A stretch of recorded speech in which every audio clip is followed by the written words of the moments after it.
Today we are going to be playing Mountain Blade Warband. Now, if you don't know what this is, first of all, this game is fantastic. I suggest you check this out at all costs. This game is freaking perfect. I love it. It's hours of gameplay. Like, I've played this game for maybe at least 100 hours. This game is amazing. I love it. Long story short, is you're a mercenary in kingdoms. There's a whole, there's like six kingdoms in it. Join one of them, you can be a mercenary, you can go back and forth between them, you can be a bandit, you can really just do whatever you want.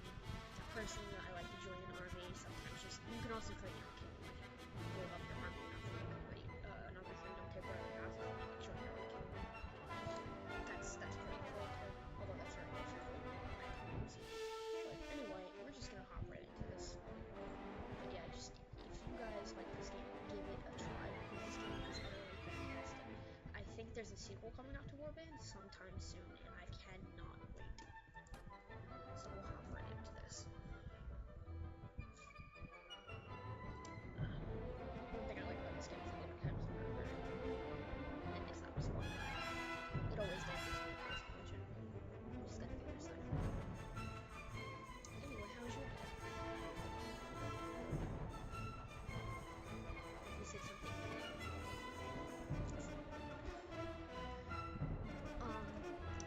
Yeah, this game is fun. I mean, there's a lot of different ways you can go about playing the game. I don't think there's an actual win to the game, win condition. Because I'm pretty sure, I don't think there's an actual, like, 100%, like, you win the game condition. I'm pretty sure it's just a free roam game. I'm pretty sure it never actually ends. In all my time, I've never actually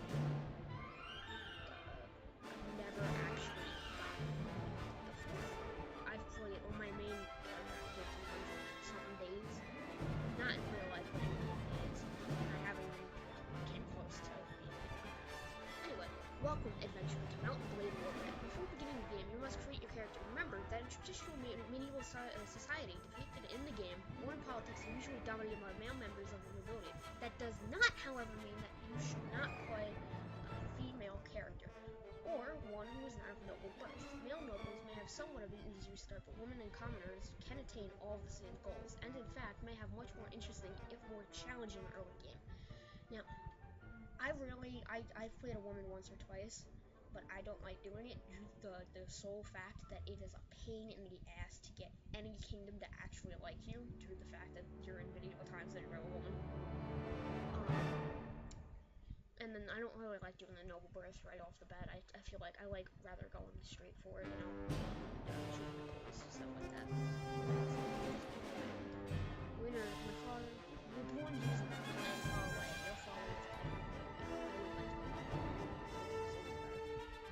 as a child, your family scrabbled out, being a living. Your father's wages for gardening were local. It was not an easy existence. You couldn't get much of an education. You had to defend yourself in the streets without a weapon. You started to learn how to handle as soon as you could walk, despite your own way. I think with the page in the nobleman's court, I think the kid is not incredibly popular. As a boy, growing up in childhood, you sat in the court of one of the nobles of the land. There, your first lessons were in humility, as you waited upon the lords and ladies of the household. But in their chess games, their gossip, even poetry of great deeds and courtly love, you quickly began to learn about the adult world conflict and competition. You also learned from the rough games of other children who battered at each other with sticks, imitation of others. Then, as an adult, life changed, as it always does. Okay? I like to go with either a game poacher or a squire. I usually go with game poacher because I'm actually going to bow instead of a crossbow. But this time, just to make my character a little bit more beefy so I don't get absolutely slaughtered off the bat, I'm just going to go with. Now this doesn't really change Wanderlust, this doesn't, I don't think this changes anything. If your extinction felt sudden upon you, somewhere along the way you had become a man, and the whole world seemed to change around you. When you were named squire, you were noble at the court. You practiced long hours with weapons, learning how to deal out hard knocks and how to take them too. You were instructed in your obligations to your lord and many of the duties to those who might one day become your vassals. But in addition to learning ideal, you also learned about the uplifting side, old warriors' stories of ruthless power politics, betrayals and assertions. Men who use guile as well as valor to achieve their aims. But soon everything changed when you decided to strike out on your own as an adventurer. What made you take this decision? Was I like the. I just feel like the personal revenge story. Only you know exactly what caused you to give up your life and become an adventurer. Still, it was not a difficult choice to make. It's very greatly through your heart. You want vengeance. You want justice. What was done to you cannot be undone. These debts can only be paid for life. I like how this is realistic, no putting without saying. I like to even out my skills at the start. Trail a bit to get one person or prisoner I like to grab 2 persuasion at the beginning. I'm gonna go for the iron flesh, then go for the one-handed for now, and then upgrade the two-handed later. And then yeah.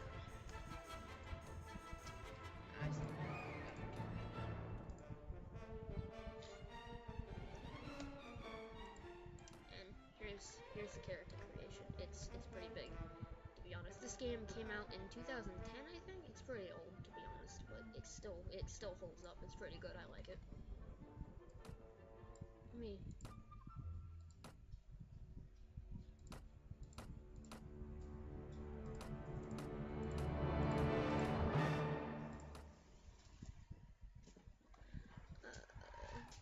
We'll change the hair color.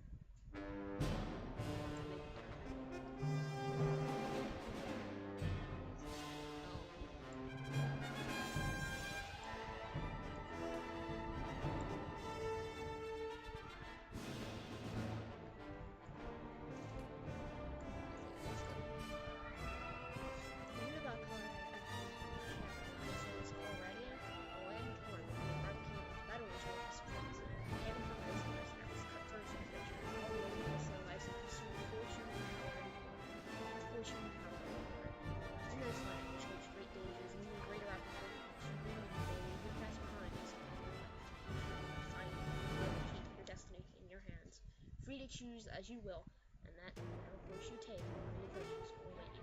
Drawn by the stories you hear about calradia, these kingdoms, you.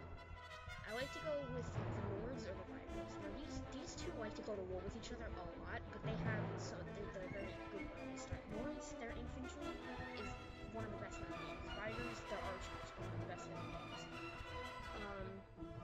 Swadia, if I'm correct, they're good with like lancers and stuff. Kirby Continent, they're good with horse archers. Modocs, spearmen, I think I'd like to say. I'm pretty sure spearmen. Either that or knights. Well, these guys were spearmen and knights. I never remember these two because I never really go to them. I mainly hang out with these two. These are the closest. These other two are like over on the other side of the map, so I don't really hang out with them anymore. I think I'm gonna start with the Nords like I always do, because you know. You took passage with a trading longship carrying Gur falcons from the furthest reaches of the north to be bartered for linen and wool. It sailed early in the season, but the master reckoned that the risks of drifting ice and later winter storms could be justified by arriving ahead of the sea winds, who by April would be sailing forth from their island lairs to ravage calradia's coasts. It was summer leave when your ship came in sight of Delta, the violent bold rivers. And a short while later, rode past tidal flats and coastal marshes to the city of Syrath, home to the sea raiders distant kings, who, a few generations ago, had carved themselves a kingdom in this rich but troubled land. You're exhausted by the time you find the inn in Syrath and fall asleep quickly. However, you wake before dawn and are eager to explore your surroundings. You venture out onto the streets, which are deserted. All of a sudden, you hear a sound standing here. The rasp of a blade spine. This is how it always starts. You get attacked by a bandit. It's always only one, which I like. I'm never gonna get like ganked by like 50 or more. this is actually on the lowest graphics right now, I'm pretty sure. And it still looks pretty good.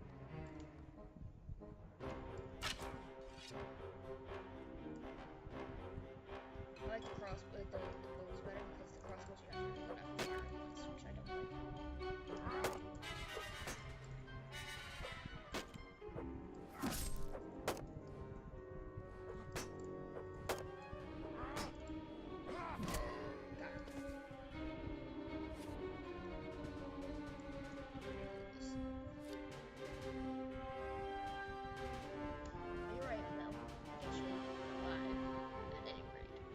I'm not sure that we can say the same for the other hill. This one lasts through each of our seasons. Although, heaven knows it won't be the last. Anyway, maybe you can help me with something. Let's talk more inside. Out here? The merchant takes you to his house. Once inside, he stands by the door for a while, checking the streets, and then finally, convinced you have not been followed, comes near you to speak.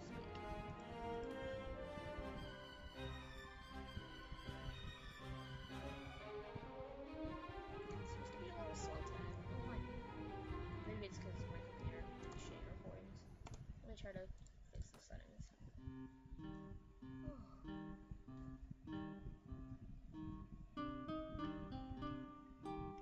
Now you see, I don't know if you guys noticed, but like I have them on the easiest settings. This game is stupidly hard, which I like.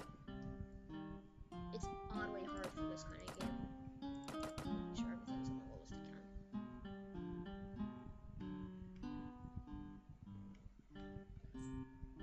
I'm gonna turn the bloodstains off.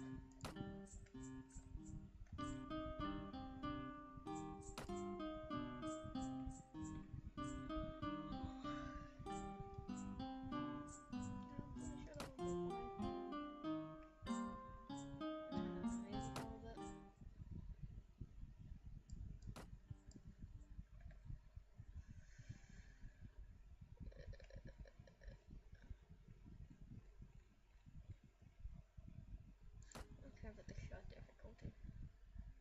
Carry out my experience. I can turn that off. Alright, I think it's just a little frame rate lag due to the fact that I'm recording. That's no biggie. Now, let me explain my proposition. We've always had brigands in the hills, driven to banditry by war, debt, or love of violence. Recently, however, they've been getting bolder, leaving their camps in the wild and venturing into town, looking for unwary prey. The Watch Commander tells us because of all the fighting on the frontiers, fewer men to keep an eye on the streets. But I'm not sure what to make of that. It seems to me that the most logical explanation is that these bandits have an ally inside the walls, who helps them enter unnoticed, and helps them identify particular tempting targets. Last week, you see, they took my brother. I don't know what my brother was thinking. A lad from a prominent house, out alone after dark in times like these. Well, I suppose you were too. But you're a stranger here, and didn't know how bad things had become. He had no such excuse. He's family, so what can you do? If you don't protect your kin, then people will start thinking that you can't protect your investments either. And I can't have that. No doubt the gang will soon send word about a ransom, but I don't care to pay. So, here's my proposition. You look like you've had a bit of experience with a blade, and more importantly, you must have had a bit of fire in your belly, or you wouldn't be coming in calradia seeking fortune. So, here's what I'm asking. Do. Gather a small party, track down these bandits to the lair, teach them a lesson they won't forget, and get my brother back safe. In return, you'll earn my lasting gratitude and a bit of silver. What do you say? I always say interested to this guy, but I rarely ever complete it due to the fact that he actually gives you starting gold. He gives you an extra 100 dinars that you can use to buy more troops.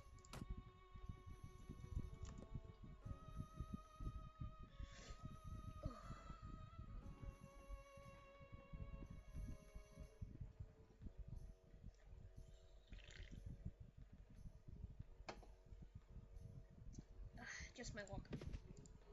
Spawn right next to deserters.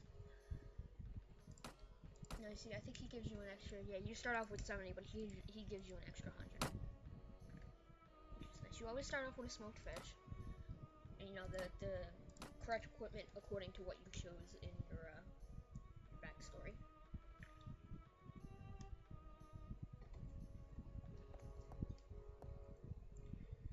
The mercenaries, they're always called mercenary. There's besides the one, there's mercenary swordsman, there's mercenary crossbowman, and then there's mercenary horseman and cavalry. Those are the best. Those are some of the best infantry, horsemen, cavalry. You know, so on and so forth in the game. They're very goddamn expensive though. Okay, this is free gold here. So yeah, the best infantry that I've seen in the game so far is the Hired Blade. They're an upgraded version of the mercenaries. So this guy you usually see in bars like this, you can actually kill him and you'll get his sword and you get my shield out though. With this guy it's a little difficult to actually hit. Got him. And then he'll give me the money. How much money did I get from him? Oh, I got 50 dares. Okay. Dinars is the currency here. It doesn't matter what you say to him. But yeah, that's some free coins. It doesn't even matter if you apologize to that guy. He still attacks you, which I bitch. That's all I gotta say. Bitch. Right. There's nothing. You can also find companions like this girl in the mirror. I don't really like taking her. The only thing she's kind of useful for is healing your troops.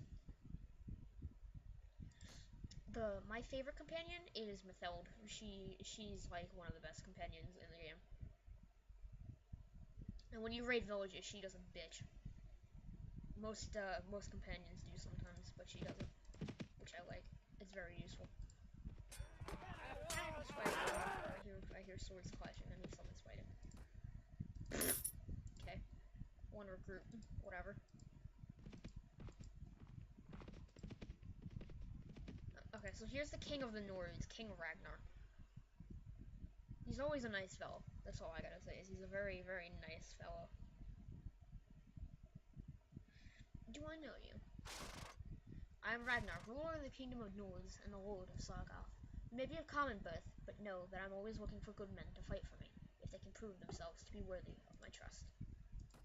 I always ask him right away. Now, you see, this is one of the best quests you can get early on in the game. He will ask you to He will ask you to collect taxes from Sargoth, and you will get a good portion of the money. So he'll give me like 1,000 dinars for doing this.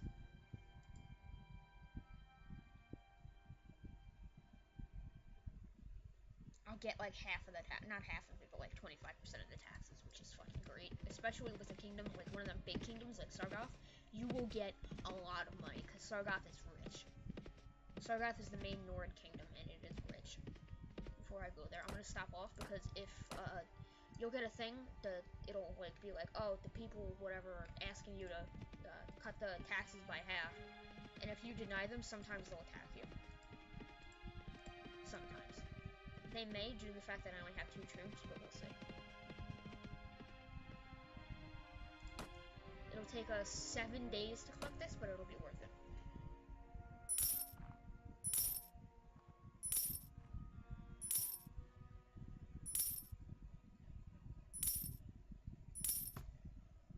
This will take a while. So I'll explain a little bit more while we're waiting on this, which will take a little bit. So basically, is I'm gonna try to suck up to all of the people that are in the Nord Kingdom, because that'll get me a lot of friends. So if I do decide to have my own kingdom, the Nords will possibly protect me and not attack me, so that's good. So I'm probably gonna make friends with the Nords as fast as I can. I'll probably try to make friends with the Viders over here. They're the neighboring kingdoms. You can tell which kingdom is which by their colors. Like the Nords are blue, these are the Viders, they're white. Then there's Swadia. Never, ever, ever join the Swadians, because they get demolished. Like midway through the game, yeah, you see people start off their outrage at independence. Yeah. Like in the middle of the game, all of these kingdoms will attack them at once, and they will get demolished. Because they actually have the largest land in the kingdom. So if you aren't careful, they'll get demolished. So I would not join them, because they have the largest land, so everyone's like, oh, well, let's attack them to curb their power. And like they end up taking like, they actually have 4 capitals. They have Durim, Uxhale, and then Praven, which you can't see over here. So they like to capture. they like to just demolish them, and they never end well. So I always make enemies with the Swadians because they're just really easy to make enemies with, because then they're just gonna get demolished later on anyway. The Rhodoks, they're green. You can't really see them, I don't think, from here. Yeah, okay, you can see them right there. Those are the Rhodoks. They're okay. I mean, the Vigors sometimes go to war with them, but it's very rare. So do the Nords, but it's very rare due to the fact that Swati is like right in the middle of them. If they're far away from each other, they don't usually attack them unless somebody's getting like really stupidly strong and they want them to stop them. Like if Nords were to take all of Swatia, then they'd attack because they want to stop their power from growing as much as it is. That's how it is in this game, the politics. It really, they attack if like something happens, like sometimes somebody will steal a girl from a neighboring village of a different faction to marry or something, and that could trigger like tensions between the kingdoms. Somebody could attack a caravan, and then occasionally if somebody like really likes you on the kingdom, they'll actually ask you to start the war by like attacking a caravan or something. So, yeah. Sometimes the people who for the Nords, there's Jarls. Sometimes they'll join neighboring kingdoms. For some reason, anyone who ever leaves likes to join the Kirgit. I don't know why. They always do. It's weird. Yeah, this should be done really soon. We're probably gonna end this episode off after I turn in the gold. I only lost 2 gold for the one guy in my party, and he's a recruit, so he gets 2 gold every week. So this should be over soon. That I can go return the gold to Ragnar. I apologize if the frame rate's even worse on YouTube. My computer's not very good, but I'll improve that later down the line. I promise. We should be nearly done. I think we're going on day 6 here.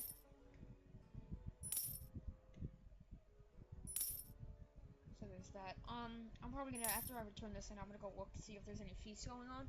Because in feasts, before it starts, you can go talk to like anyone there. And there's gonna be like a lot of Jarls over there. So you could just go like clusterfuck a bunch of tasks from them, and then you can improve your relationship with everyone a lot. Ragnar, I don't know if you just noticed, has returned to Sargoth. So that's something. If he doesn't leave before I'm done with this, there he goes. He's probably gonna explore because I don't think they're at Vigors, at war with Vigors right now. So he may just be looking around the kingdom. I don't know if they're at war with the Vigors right now. I think we're done. Possibly done soon at least.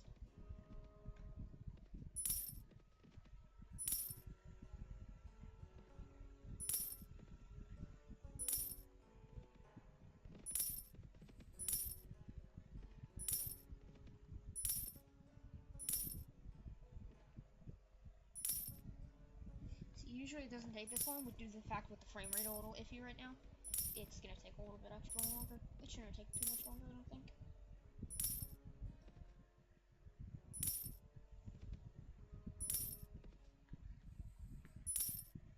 The kings you never really want to engage in battle. There we go. Yeah, the kings you never really. Yeah, see, I'm gonna get like 1,600 out of that. Alright, so I just saw King Ragnar. He went this way. I'm gonna turn this in, and that'll be the end of the episode. I'll definitely record more of this depending on the feedback. If I get like, fuck it, 20 views, which is something for me. 20 views maximum, I'll definitely do some more.